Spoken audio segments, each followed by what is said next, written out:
ulaagaa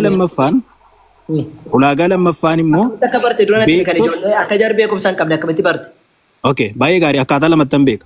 Fakkeenyaaf Ahmadiin Naajjinaa soo dhufee waan seera Quraana Fadiisaa irra hin jirre haasee of ajjeesuuf jennaan hin dhowwe. Gaaf tokko dhufee amansiisuu baane.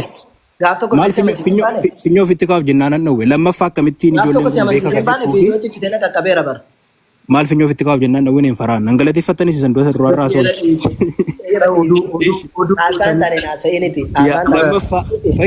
Lammaffaa immoo amma fakkeenyaaf Ahmadiin kuni Ingiliffallee hin beeku afaanuma kamuu sirriitti beeka jedhee yaadu haasaadhaaf hin geenye arraba malee jechuudha.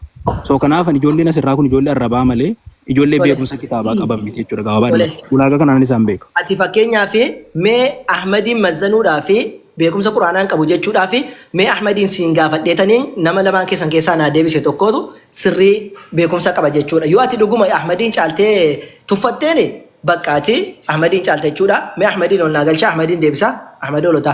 Siif Ahmadiin waa siin gaafadheetaniin ati yoo Ahmadiin caala beekte bakka situu dhuguma mazzanteenitti jechuudha. Garuu waan Ahmad deebise yoo hin deebisiin ati Ahmadiin mazzanuu Ahmadiin geenye bari ulamaa fidi faraan ulamaa gurguddoo Wai namni nama tuffatu yoo nama sana waa caaledha. Ulamaa fidi faraan please. Aggeeffadhu. Namni kan nama tuffatu yoo nama sana waa caaledha tuffatee ulamaa malee jedha. Maaliif beekumsaatu mucaa sana caala waan ta'eef. Kanaafuu Quraana sirriitti maal kun beekamaadha. Kanaafuu si gaafadhe sin lamaan keessaa mee miizaanaatti ittiin isa mazzantee laala. Saraan akkanaa goota ulamaa fidi faraan please. Ijoolleen kun jetti dhiisi. Amma gaaffii waa Ahmadiin hin gaafadhaanii siinis hin gaafadha tokko tokko. Yoo ati dhuguma anaan garuu Quraana irraa na gaafatta yoo ta'e Quraana hunda isaa fiduu qabda gaa. Waajji. Quraana hunda isaa. Akkan siin jedhe waajji beekumsa qabdaa fi hin qabduu kee ati nama tokko faraanati iyyuu beekta'u kana hooti. Akkan ijoollee keessan caalaa beekatu beekta'u. Ishi waajji obsita akkan siin jedhe akka ati jara caalaa beektu mee siin gaafadha lamaan keessan ayinataa tokkoon siin gaafadha. Garuu siin dura gaafadheen isa gaafadha. Lakki moo ayinataa tokko anaan dura nan gaafattu jette moo ayinataa garaa. Ani naasaa ulamaa fi ulamaan nama daala ijoollee xiqqoo kana miti. Ani si madaaluu miti jarra akka si madaalan hin miti. Anatu lamaan keessa madaaluu. Ijoollee xiqqoo kana dhiisi faraan. Ijoollee xiqqoo kana. Osaas. Inni si gaafatu hin jenne. Dhiisi atiyyuu siyyuu yoo ta'e. Osaas. Siyyuu yoo ta'e ulamaa gurguddoo yoo fidde malee dhiisirra nurra. Osaas agartuu. Ijoollee. Aboo.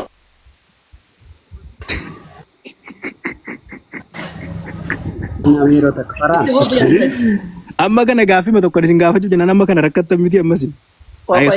Maaliif jennaa nam tokko yeroo hunda sobaa oloo ta'e kophaa taa'ee sirriidhaa miti waan ta'eef inshaallah qo'ee obsitti qo'ishee Ahmed dubbadhu dhagaartoo taate.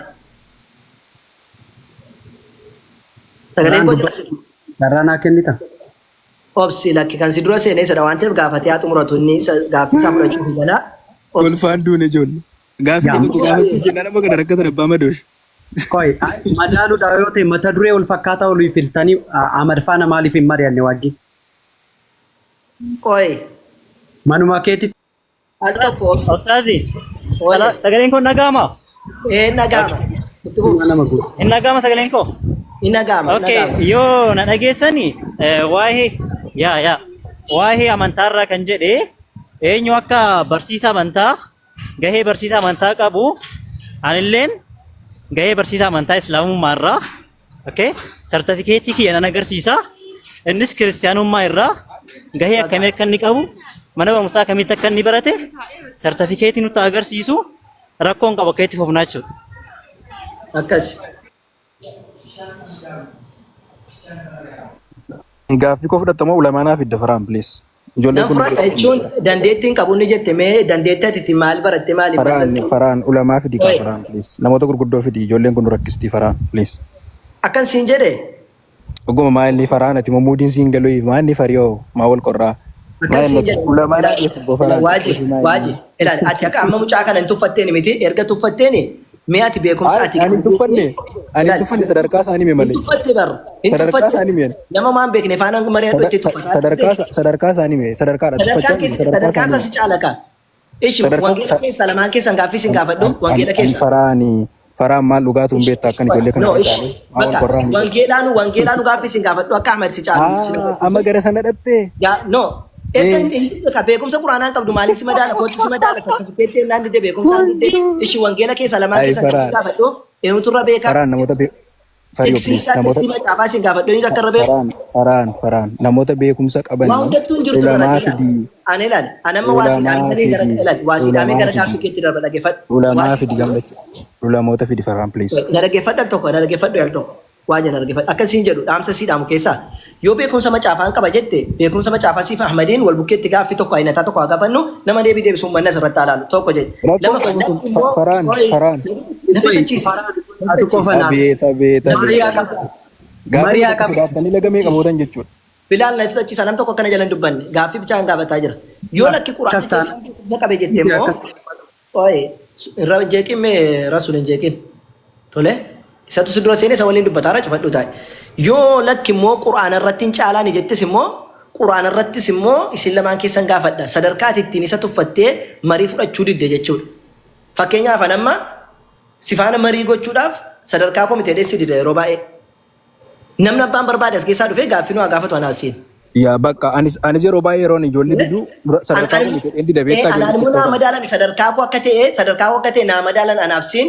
Abbaan barbaade gaaffii macaafarraas haa ta'u quraanarraa gaafatee anaaf siin eenyu akka deebisu naa madaala. Faraan dhugaatu atu nama madaaltuun faraan manuma kee keessa jiraan malee ulamaa yeroon jedhu atileetiin keenya jechuu kootiin. Qoy ilaa waa dhaggeeffadhu wanni isin jechuu barbaade namni waan tokko yoo si caaleedha nama tuffata yoo waan tokko hin caalee nama madaala namni ofiiti dooktorummaa hin qabne dooktora tuffachuu hin danda'u namni ofii narsii hin taane astamaarii ta'e yookiin barataa ta'e narsii tuffachuu hin danda'u beekumsa hin qabdu jedhee sii galee yoo ofiiti dooktora ta'edha narsiingii injiinarii minaamni tuffachuu danda'a garuu ofiiti ganaa dooktora ta'e injiinara ta'e dooktora tuffachuu hin danda'u namni. Yoo nama beekumsa caalu qabutu isa isaa gadii sana tuffatee kan madaaluu illee danda'u isadha. Si galee dooktorri dhaqee narsiingii biratti hin madaalamu yoomiyyuu. Narsiingiitu dooktoratu isa madaala waan ta'eef. Saniifuu maaliin ati fakkeenyaaf dooktorummaa qabaattee isa madaaltee macaafa qulqulluudhaan bee caalteetu quraanaan caalteetu yoo jette mee waa isin gaafanne adda baafannaa jenne lakka yoo jette gara gaaffii keetti akka deemnu goonaa jechuudha. Asii kaayiraan faraan gaaffii quraanarraa si gaafadhaa jette mini. Quraana hunda isaa fidi. Ustaazana gaaffii si dhiyeessa. Haabsii moo alduurii moo quraana isa kamna gaafattaa? Mirga qaba. Isa Usmaan gube moo? Ana gaaffii si dhiyeessa ustaaz. So amma faraan gaaffii kun fudhattamoo fudhattu narraa? Baay'ee. Mee obsi waajji. Quraanaa softu ta'e. Obsi. Quraana isa kam? Obsi waajji. Quraana isa kam? Obsi waajji. Obsi. Ati ana waan quraana na fidu na beeka obsi. Ahmad nun jeeqin. Ana quraana fidu beeka obsi. Nun jeeqin please. Amma gaafaati mariina wajjiin qabadhu naan jetteewu ani ati daa'ima wajjiin naasahu naman sii godhaa siin jeetiin sitti himee bara. Faraan mee Ahmedii kana nun jeeqsisin mucaan kun haasaallee hin beeku dhugaa dubbachuu fi himoo keessatti xiqqoo himoo keessatti waa jejjedha malee asitti tulfaatti. Amma faraan ulamaa fidii ulamaa gurguddoo fidii. Abdiin ana yuun caala kana beektaa laata sirriitti na caala abdiin beektaa. Ahmediin si caala taanaan ati hin jirtu jechuudha addunyaa kanarra. Na caalu hundi isaanii iyyuu alhamdulillah rakkoo tokko obboleessi koo na caaluu isaanaaf gammachuudha na caalu Ahmedis na caala Abdiinis na caala Hamdiinis na caala namni nan caaliin hin jiru ani irra xiqqoo isaaniiti jara keessa kanaafuu na caalu ana waan ta'eef na dhaggeeffata. Amma nu deebi'eera bakka abbaa madooshan waan nama gaafannu hin qabnu jechuudha. Faraanis ijoollee kanaa gadi hundi isaanii sarara caalu taanaan amma akkam goona. Garuu sii gadmiti. Anis ta'e Ahmedis ta'e. Ana hunda keessa nu kan caalatu beekta maal faraan. Kun sammuu keetti godhatteetta. Ishi kanaaf gaafanna akka nu caaltu nu gaafatanii naaf siin adda nu baasanii wangeelarraa barbaadamu quraanarraa siin jedhe. Quraana isa kan barbaaddu sawaarishi moo haabsi moo aldu quraana isa kan soosmaan gube. Ustaaza ati bari rakkoo ustaaza kanaa wajjin mataa fi dhukkubsinii mee takkanaa akkanni quraana isa kam. Faraan quraana isa Usmaan gube. Naaf kanni ustaaz. Yalla naaf kanni khalli olli. Maa gaaffii ma tokko deebisu sodaatanii boolla meeqa seentan amma si faraan. Boo dhaabbadhu daqiiqaa takka amma wal madaalla naaf yaati boo dhageeffadhu boo dhaabbadhu. Anarrabaa yeroo Ahmed atarrabaaf deemta anarrabaa yeroo hin qabu atarraba dubbannaan gasti kana irraa taa'u. Arraba takka abada yeroo ni qabda mini qabda aadaa baanii gatteessee na waliin haasoita. Okay, marii barbaadde taanaan warra kaanii yaasne maturree gablachuu irraa dubbanna yoo marii barbaadde. Nama takka yaasnu namni takka siif jecha as keessaa abada miilan fuudhu. Amma gablachuu irraa dubbanna wal bira qabne. gablachurraa dubban. Ishi lachurraa dubban bareeda Tole. lachurraa dubban ati Ish, gaafa mata duree biitoo kamirraa raabde ulamaa yoo dhageeffadhu ulamaa Mata yoo duree sultaan kamirraa haasofnu? abbaan barbaade jette dhageeffadhu Mata duree abbaan kamirraa barbaade mata duree kamirraa haasofnette Yesuus Eeyyin. waaqamoon gabricha Tole. kan jawurraa Yesuustu waaqa moo Allaatu waaqa kan jedhu irraa haasofnammu.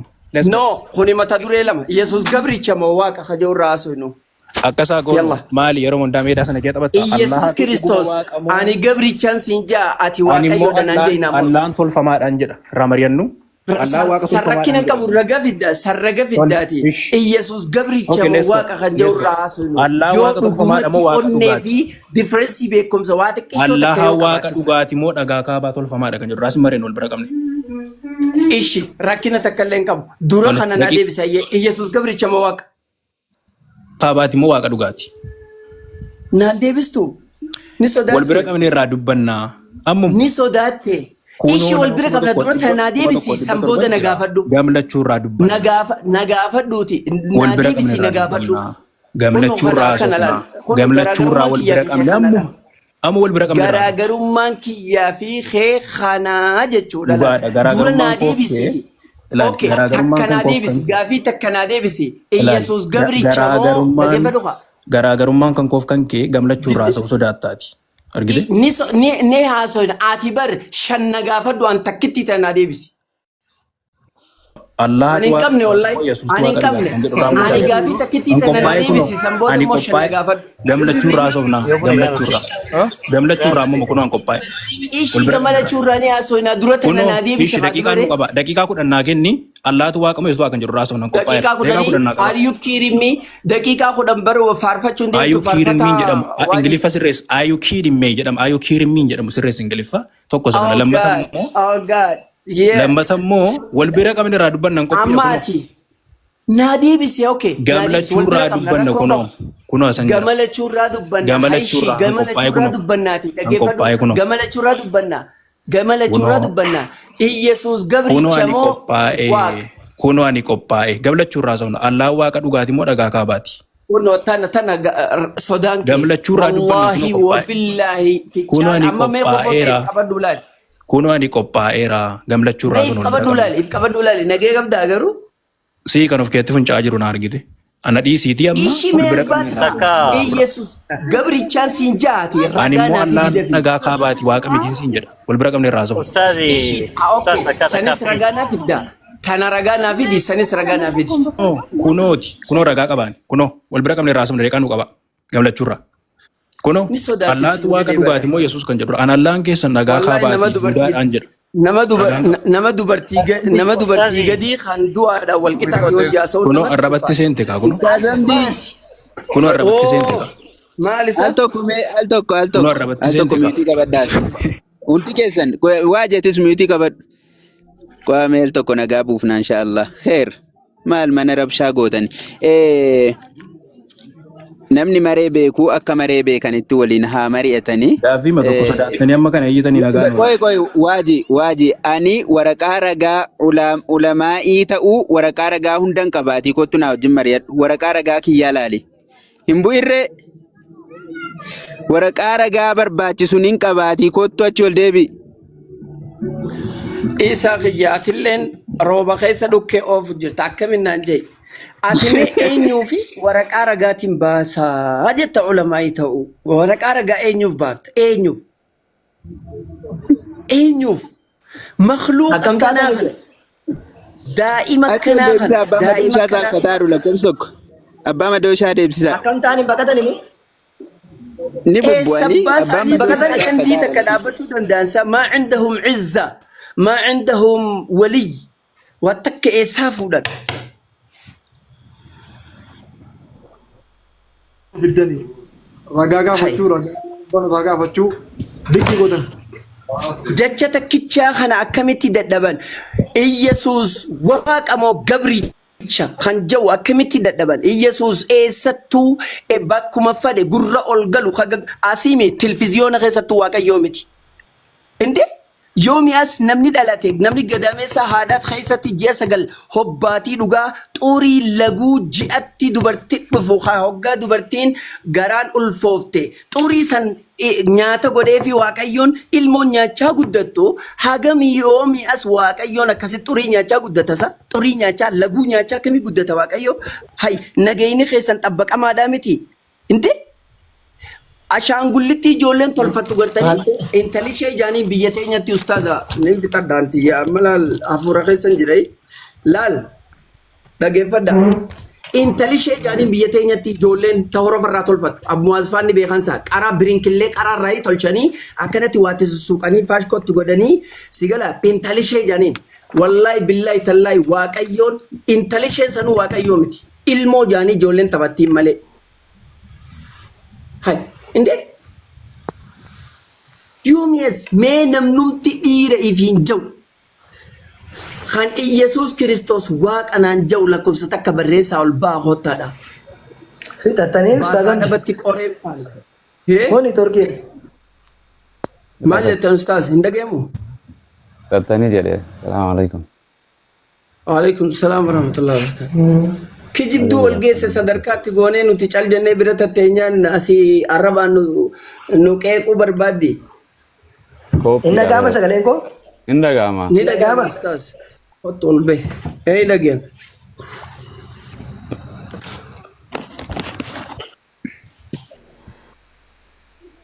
Inna gaama sagaleen koo? Hin dhaga'ama. Hin dhaga'ama. Dhagamu. Maaltu maal taanaa warra maatii bahani? Hin ariitani moo? Moo baqatan? No, ajandaa jijjiiranii ajandaa jijjiiruu barbaade ajandaa jijjiiramuudhaan qabu jechuun nama ulamaa'iin barbaade jechuun ko nama beekumsa quraanaa beekumsa hadiisaa qabuun barbaada jedhe waan ta'eef namni kuni nama beekumsa quraanaatii fi hadiisaa qabu namoo hin qabu kan jedhu innis waraqaa ragaa isaa gadi haa baasu Itti fufaa faa kalaas rakkoon hin jiru dhaggeeffata. yaa innis waraqaa isaa gadi haa baasu keessatti akka inni barate sartifikeetii akkamii akka qabu gadi haa baasu anilleen gadiin baasaa biyya keessan jira waan ta'eef finfinneen jira waan ta'eef lachuu keenyaayyuu waraqaa keenya gadi baafnee sana booda eenyu akka beekumsa hin qabne eenyu akka mana barumsaa irraa barumsa hin baranne tiiktaakii irraa qofa barate eenyu akka ta'e adda baafna waan ta'eef har'uma eehaw anamma anaaf waajii guddisaati gashaaniiti anaaf waa gadi baafnu khalaas addaan baanaa jechuudha. Ahmad Guddisa.